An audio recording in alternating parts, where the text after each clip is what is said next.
Today I'm going to show you a 1960s era lighter. I believe this is a 68. Can't remember, I looked it up once.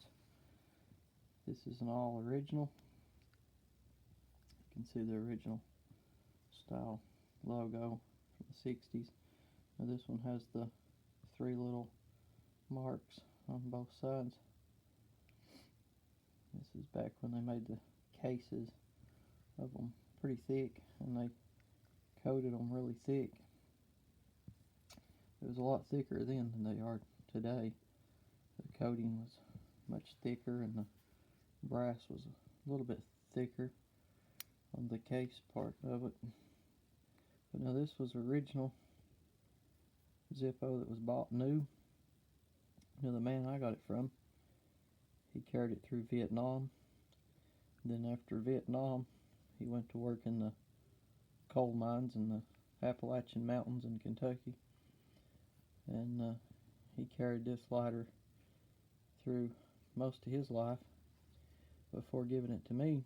And then I've carried it at least 15 or 20 years. But what is unique about this lighter is neither me or him has ever had this lighter serviced. Now, it's never been sent back. It's got the original finish on it.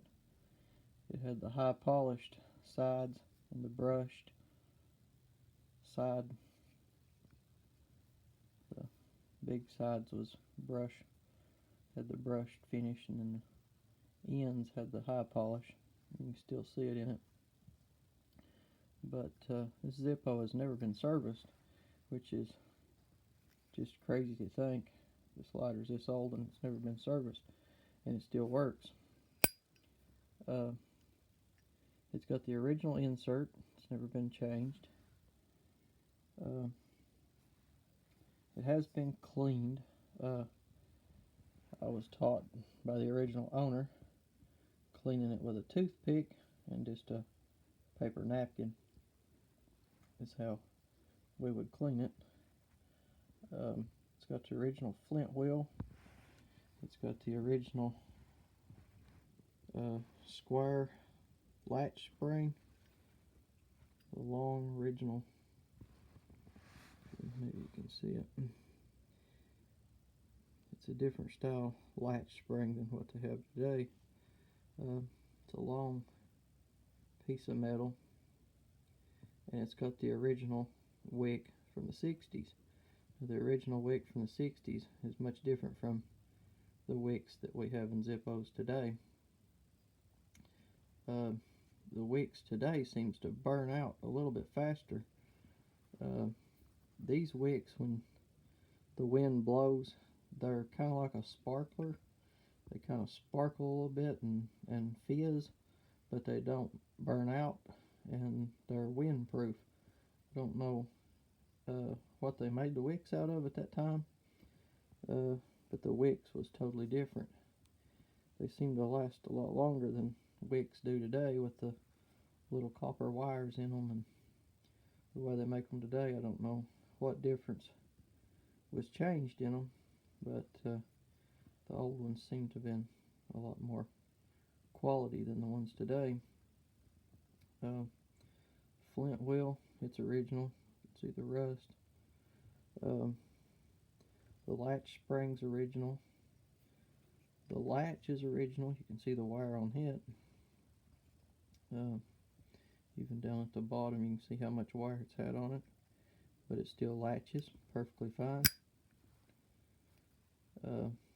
Back here, the hinge has got some play in it.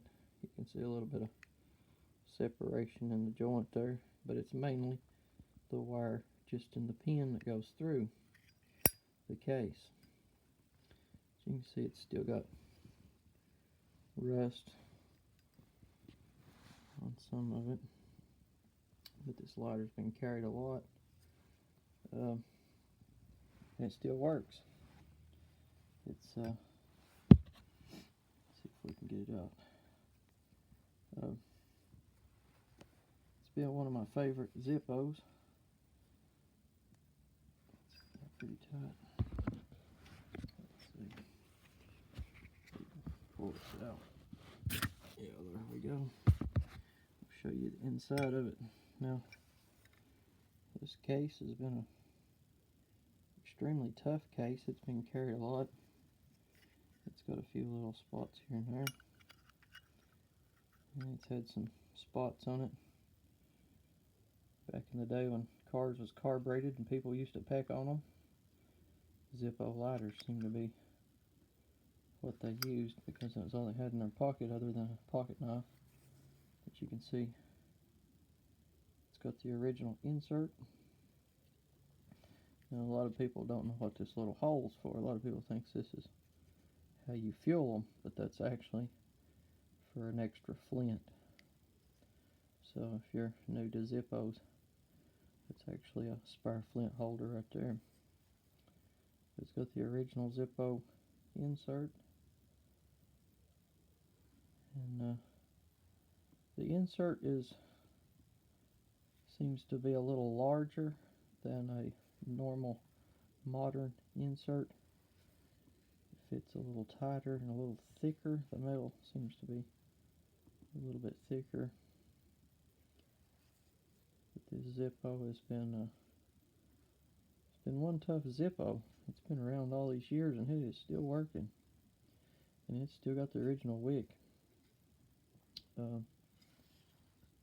It's being carried a lot. It gets a little bit of wire right in here from the sides of the case where the hinge is kind of loose from the pin wiring in the hinge. This is the actual part of the Zippo flint wheel. It's got a lot of wire on it, but it strikes perfect. You can still see that it strikes perfect. Due to the snowstorm and everything being sold out, I don't have Zippo lighter fluid to start this up to show you that it works. But I've carried it for a long time, and it's been a really good lighter. But I thought I would just kind of share that with people that's still kind of interested in Zippos. It's getting harder to find the older Zippos like this, especially if they're all original. But keep it cleaned with a toothpick and just a paper towel. Put a little lighter fluid in there and just scratch it out with a toothpick. A wooden toothpick works fine. Clean it and refill it with Zippo fluid, and it just keeps on working. Never had to service it. Never had to change a wick in it. As far as I know, I haven't. Original owner, I don't think he's ever changed one. But this lighter has been going strong ever since the day it was made. And it is absolutely amazing that it still is holding together. I've carried it for years now, but everything on it is still working even though it's got wire on it. You can see the case is a little wobbly on the top, but there is nothing wrong with this other than average wear. And I've got plenty of new Zippos, but I still am addicted to carrying the 60s style Zippo. I believe this is probably a 68 maybe. I can't remember exactly. I looked it up once. But it has been one of the best lighters, and it's still one of my favorite lighters that I still carry. And I've got new Zippos, plenty of them, that I also carry, but I still like the 68. style zippos, but it's one of my favorite zippos that I've had. I like a lot of the vintage classic zippos that they remake. They're quite interesting and fun to carry. But this is the oldest Zippo I have in my collection that's never been serviced, that still works and functions. I do have a few of the Zippo remakes of the classics, the 30s and 40s, and they are very well made. But yeah, Zippo is got to be one of my favorite lighters. Quality is very good with them. The more you use them and the more you get used to them, the more that you don't want to go to anything else.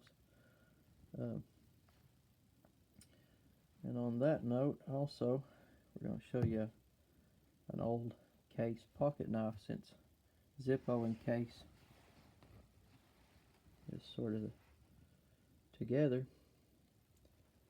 This is a Zippo, or this is one of the cases, early cases. Zippo's got a lot of case memorabilia and is in with case. This case knife has been around for a long time. Now, my grandfather is usually a boker style person, but when he was plowing fields and stuff, he didn't want to mess up his boker, and he used his case for when he was out plowing in farms and fields. He was always afraid of losing his boker or damaging the blades or something. He always used the case for cutting weeds and digging stuff and cutting roots and twine and doing stuff in the barns and in the fields. This is one of the cases that survived. It didn't get lost or got damaged. It's still intact. It's one of the ones that survived.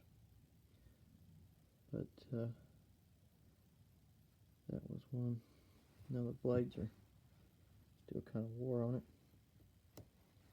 They're still tight. Let's see if I can open it up and show you what the blade still looks like. They've been sharpened and used.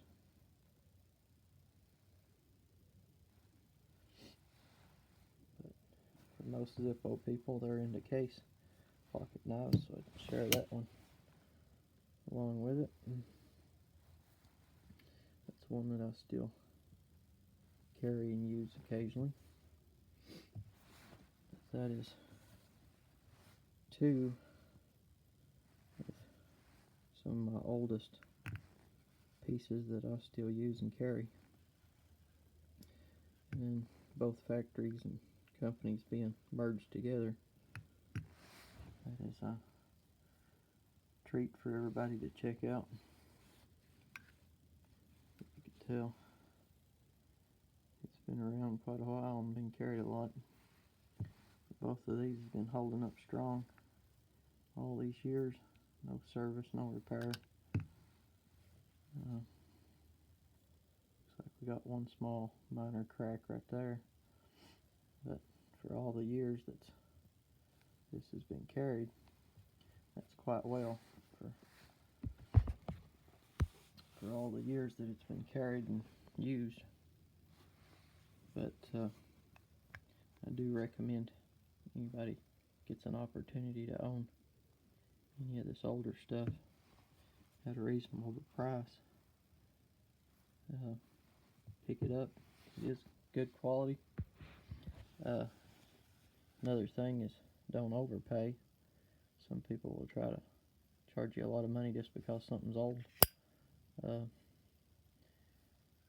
Price is just according to preference. So if you feel it's worth whatever they're asking for it, do pick it up. But if you don't feel that it's the price that you're willing to pay, then you can always find this stuff in other places. It's not like it's the only place to find it. A lot of people will try to push the price up on you on some of this stuff. A lot of people ask me a lot of times about pricing antiques and stuff like that, and my answer is always, it depends on the buyer. If the buyer feels that the price is right and what they're willing to pay, then that's up to the buyer. There's really no set price. It's all according to the buyer. If the buyer feels that that's a comfortable price and that's what they're willing to give for the item, then that is what the item's worth. But no, the item's only worth what the buyer's willing to pay. So if you're into antiques, old stuff like this, definitely do your homework, do your research, and make sure to know what you're doing, know what you're buying. It is good quality. It is nice stuff to have if you get a chance to pick it up. But some people will just kind of try to push a little extra price in that's just a little bit out of range there. There's some antique people and dealers that will pass on an item for a reasonable price, and people can enjoy it and not worry about overspending. And then there's some people that will sell this kind of stuff at dealer shops and stuff, and they will charge a lot of money for it. But if you're into antique stuff like this, always buy from a reputable source and somebody that has knowledge that can give you a fair and honest price on something like this if you're interested in something like that. But my experience with the older cases and the older zippos has been extremely well. But it all depends on the condition and who owned them and how they take care of them. Sometimes you will see stuff that's high quality, but people just won't take care of it. It's not the product, and it's not the company's fault. It's the people who owns it and how they service it and how they take care of it.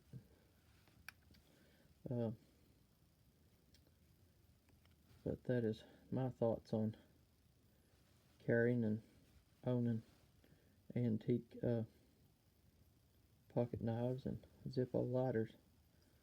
So maybe that'll help someone that's looking to get into vintage stuff like this.